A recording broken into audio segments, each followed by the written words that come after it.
Hello and welcome. You're listening to the American Interest podcast with me, Richard Aldous. My guest this week is Joseph Horowitz, author of one of the best books ever written on classical music, Understanding Toscanini, A Social History of American Concert Life. He has a new essay on the American Interest website about two musical giants on opposite sides in the Second World War. So in the current crisis, we thought we'd invite him in to talk about the function of culture in the life of a nation during an emergency. Joe, welcome to the show. I'm very happy to be chatting with you, Richard. So the essay talks about Furtwängler and Shostakovich. Why don't we start off? Tell us who Furtwängler was. Well, Furtwängler, I guess today, is regarded as the most important or famous or controversial symphonic conductor of his generation, not least because he chose to stay in Germany. He was the conductor of the Berlin Philharmonic during the Second World War. So I guess you could say there are two prongs of his celebrity or notoriety. The first is that, in a certain sense, he served Hitler, even though he was not a Nazi. And the second is that he makes music in a way, captured on recordings, that seems unique and uniquely powerful. If I had to try to describe the manner in which he made music that set him apart, I would say that he channels music rather than directs it. And it's actually visible if you see any film of Furtwängler conducting. He's kind of like a seismograph, trembling with the music and relying on the musicians to sort of pick up the same impulse. This is very different from waving a stick and telling everybody what the right tempo is or precisely when they should attack a certain chord. So when this works, it becomes a kind of communal experience that's both inspirational and terrifying. And I suppose the contrast has always been made with the conductor that you wrote the book about, Understanding Toscanini, who was a very precise kind of conductor. That there is almost a kind of a kinetic energy, isn't there, about Furtwängler, as you say, that not only you can see on the film, but also genuinely seems to transmit itself through in those recordings. Yeah, one could actually say they're unique, especially the recordings we're about to discuss, because they're live radio broadcasts during the war. And because Furtwängler not only channeled music, but he channeled the moment, the manner in which he embodies what's going on in Berlin in the late 30s and early 40s, let's just say it's informative. I begin my piece by saying, if you want to know what it was like living in Berlin under Hitler or during the war under Hitler, you should listen to these recordings, whatever other resources you might decide are pertinent. If you're going to write a book or write an essay about, and lots have been written, what it felt like to be German in, say, 1942, I would say these broadcasts are an indispensable resource. So one of those is a recording of Brahms' First Symphony that Furtwängler conducted in January 1945. Why don't you set the scene for us, and then we'll listen to a short extract. Well, this is the recording that really impelled me to write this piece. For whatever reason, I'd never heard it before. The Berlin Philharmonic has just released a box with the complete surviving broadcast recordings from World War II conducted by Furtwängler. And this is the last one. Imagine this is January 1945. Berlin is in rubble. And even more remarkably, we know that this is a concert that was interrupted by an hour because the electricity failed. So you have to imagine this is an afternoon concert in a converted operetta theater because the orchestra's home has been bombed. He's conducting the G minor symphony by Mozart. The lights go out, the music stops. No one knows what will happen next. An hour later, the lights go on, and rather than finish conducting this Mozart symphony, he conducts the Brahms First Symphony, and all that survives is the finale. And when we hear this music, we're hearing music made under the circumstances that I I just described. And I think it's tangible. I don't think I'm inventing my own impression that in some way the music making on this occasion connected to the circumstances I just described.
That's Wilhelm Furtwängler with the Berlin Philharmonic in January 1945. And as you say, Joe, I mean, there is something genuinely electric about hearing that.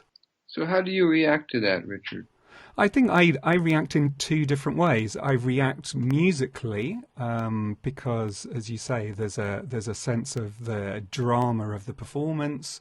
But I also react as a historian that, as you say, you can almost hear the Red Army tanks kind of rumbling towards Berlin as Germany heads towards defeat. And I guess that's part of the troubling aspect of Furtwängler, isn't it? That, I mean, he is both a musical genius, and he is also somebody who lent his prestige to the Nazi regime, something that they recognised too, that he almost embodied German music. I always find it interesting, that story that when Hitler died in April 1945, that the music that they put on, Bruckner 7, it wasn't performed by Herbert von Karajan, who in many ways was the perhaps would have been the more obvious candidate for political reasons, that they wanted the Furtwängler performance because he embodied that sense of German culture. It's also a better performance. But there is something there's something troubling, isn't there, about Furtwängler that is very difficult. It can't just be brushed under the carpet. I must say I react differently than you. Hearing this for the first time, as I did a few months ago, I was surprised because at first it conveys this performance we just heard, grief and terror. But when the horn comes in C major, what I hear is pride and defiance. And I'm not talking about pride in Hitler. I'm talking about pride in Germany and a tradition of culture which Furtwängler always maintained, he was upholding. That's why this is touching and memorable to me. I find it a positive statement. And what about the opposite side, which you outline so fantastically in that book, Understanding Toscanini? That Toscanini would have no truck with this, that he understood that his prestige as a conductor did translate politically, that it did have an impact for fascist and Nazi regimes, and he would have no part of it. And he was particularly harsh about people like Furtwängler, who did stay and did lend their prestige to those regimes. Well, this is an endless topic. Toscanini had already had extensive experience, very extensive, conducting in New York at the Metropolitan Opera. He was already a deity in America. Furtwängler had had a very unfortunate and disappointing experience conducting the New York Philharmonic. He had been in America a much shorter time. He didn't feel comfortable there. And I think we have to take him at his word when he said, and it's a function of the way he makes music, that he didn't feel he could do so without a sympathetic audience. So there are different dimensions here. If Furtwängler had left Germany, I think he would have limited himself as an artist. He was so dependent on this community, this very specific community of feeling, both within the orchestra and within the audience. It would have been a sacrifice of a kind that perhaps he wasn't willing to contemplate, or perhaps he shouldn't have contemplated, because he would have lost his way as an artist, and to a degree that Toscanini did not. In any event, it was always his contention that he was keeping the flame alive. And I do believe that that is what is going on in this performance. Without a doubt, he lent prestige to the Nazis by staying in Germany. One has the impression that he may have been naive about that. But at this juncture, having thought and written about Furtwängler for decades, I'm actually loath to pass judgment on this man. It's interesting in the essay you talk about the way in which a conductor reinterprets a work for a particular time and place. And we're going to listen to an extract from Schubert's Ninth Symphony. Then maybe you'll tell us what you think is going on with that performance and why the time and the place matters so much. Here's Furtwängler again with the Berlin Philharmonic.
Schubert's Ninth Symphony with the Berlin Philharmonic, conducted by Wilhelm Furtwängler.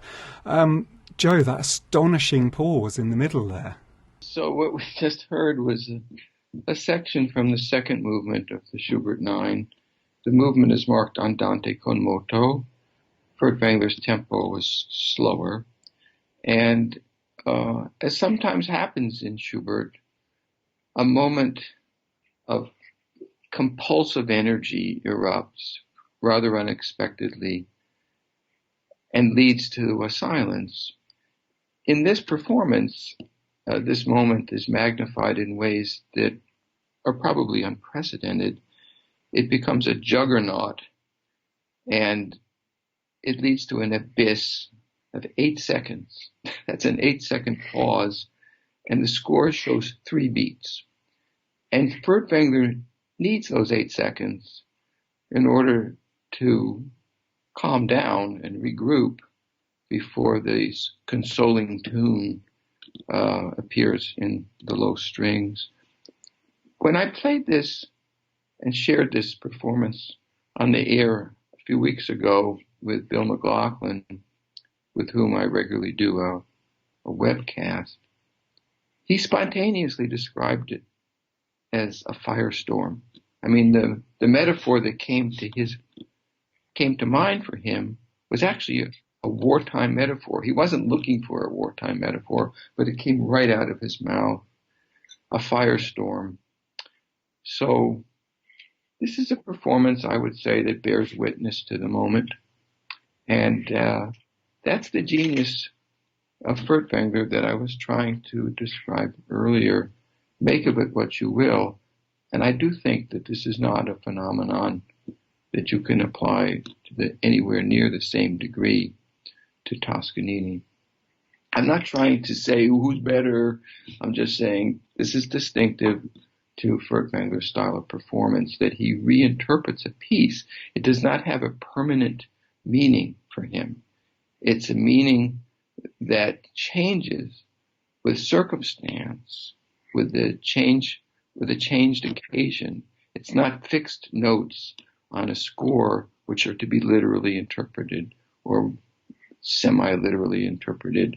The work itself has a plasticity, a malleability, and as I suggested in my piece, maybe this is a signature of great art, whether it's a great novel or a great painting or a great symphony, that it molds itself to different times and different places, and that happens in this performance to the Ninth Symphony of Franz Schubert. Is that one of the reasons why you think that Furtwängler manages to have a successful career after the war? Because there is this, as you say, this ability to reinterpret according to the circumstances of the moment. And so I'm thinking particularly of those very poignant recordings of the Beethoven violin concerto that he did with Yehudi Menuhin that seemed to consciously reflect a moment of reconciliation and repentance for the German wartime experience. I really don't think he's ever consciously reflecting anything. I think his genius is to work with instinct, with a guided instinct. And if his performances after the war are memorable, why should they not be? For me, one of his signature performances is of Tchaikovsky's Pathetique Symphony. It's a Radio Cairo broadcast from 1951. And I think I mentioned this. Oh, no, I don't mention this in the piece. But I listened to it with my wife, I don't know, a year or two ago. It's a performance I very rarely listen to because you really don't want to hear it very often. And she said it sounded to her like a symphony about looking back at World War II. And of course, it was composed by Tchaikovsky at the end of the 19th century. Looking back, I would say, at his own life. It's really an autobiographical work about the composer himself. But in Furtwängler's performance, it takes on a completely different meaning because he's again channeling the moment. And the moment that he's channeling is a moment of grief inscribed in the symphony, experienced in the wake of a world tragedy. But he must have, with those Menuhin recordings, he must have known what he was doing. He must have understood the symbolism, and certainly Menuhin understood the symbolism of him as a Jewish violinist working with Furtwängler, who had been associated, as you say, with Nazi Germany. He understood exactly what he was doing. He knew that in many ways he was rehabilitating Furtwängler as a great musician, emphasizing the fact that he was a musician rather than that he'd been associated with the Nazis. Yes, Menuhin campaigned tirelessly on behalf of Furtwängler, who had enemies. Many Jewish musicians were very angry when the Chicago Symphony attempted to engage him after the war, and the Metropolitan Opera attempted to engage him after the war, and I think we can say that they made it impossible for him to, again, perform in the United States, and he never did. I'm not judging them, believe me. I can perfectly well understand their feelings towards Furtwängler, but that's what Menuhin was attempting to counteract. The other person that you talk about in the essay is Shostakovich, and particularly the famous Seventh Symphony, which he wrote during or around the siege of Leningrad in 1942. Tell us about that performance, and what are the links that we might find, if any, between Shostakovich and Furtwängler? This kind of took me by surprise. I wasn't looking to make comparisons to Shostakovich, but he's been on my mind lately because I'm writing a book about the cultural Cold War, and it just popped into my head that here are two musicians rallying a city in crisis with music.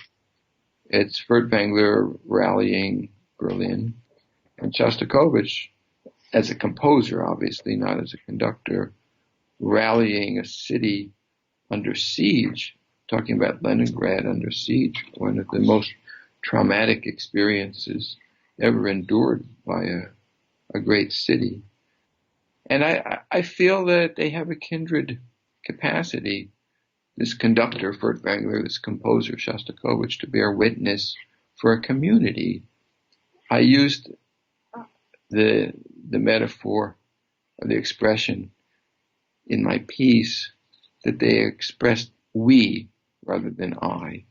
That with Furtwängler, because of the way he channels music, you don't feel the I that you feel with Toscanini. You feel a we.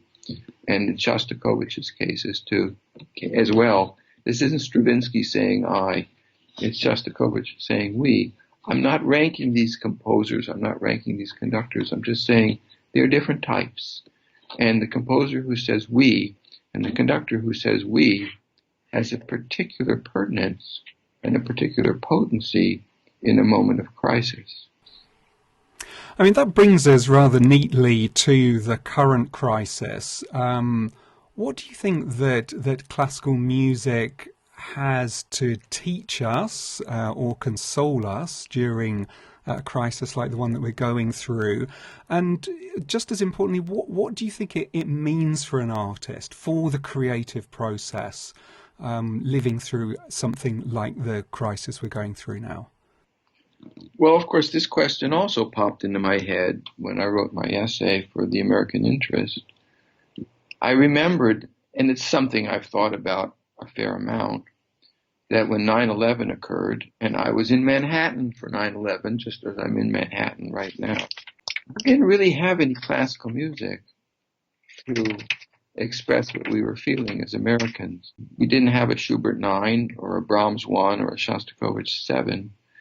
And so I ended my essay by asking why and whether there might be music that we had not yet explored as a consolation or a means of reflection in moments of American crisis. The piece that first occurred to me was Ives Symphony No. 2. So setting this up, I just remembered that when September 11 occurred, American orchestras might play Brahms' Requiem or the Mozart Requiem or the Barber Adagio, which is a piece, I would say, of limited efficacy in a moment of that type. And the Ives, too, maybe comes the closest of any piece I could think of in the American symphonic repertoire to music that bears witness for Americans. It's about race in the Civil War, at least a whole lot of it is. And when he quotes Old Black Joe in the finale, he's expressing sympathy for the slaves. He said so himself. But there's a can of worms here that in writing an American symphony, he finds himself using minstrel songs, Foster songs. So the whole conundrum of America and our identity, if we have a consolidated identity, is to some degree laid bare by this symphony. And I think it would have been a useful piece to perform after 9/11. But I would say, Richard, on the whole, the music that we have to rally our spirits in the concert hall, it tends not to be American, even though we're Americans. It's a symptom of the fact that's been the core of all the 10 books that I've written since 1982, which is that our classical music culture remains Eurocentric. We never really managed to turn it into something American. So the essay is Furtwängler and Shostakovich, Bearing Witness in Wartime. It's written by my guest, Joseph Horowitz, and you'll find it on theamericaninterest.com. But Joe, I can't tell you how much I've enjoyed this. Thanks for joining us on the American Interest podcast. Thank you, Richard. It's a pleasure to talk to you. So that's it from us this week. Don't forget to check our website, theamericaninterest.com, and to subscribe to the show on your podcast app. The show is produced by Damir Marusik with Sean Keeley. Do join us again next time. But for now, this is me, Richard Aldous, saying stay well, be safe, and thanks for listening.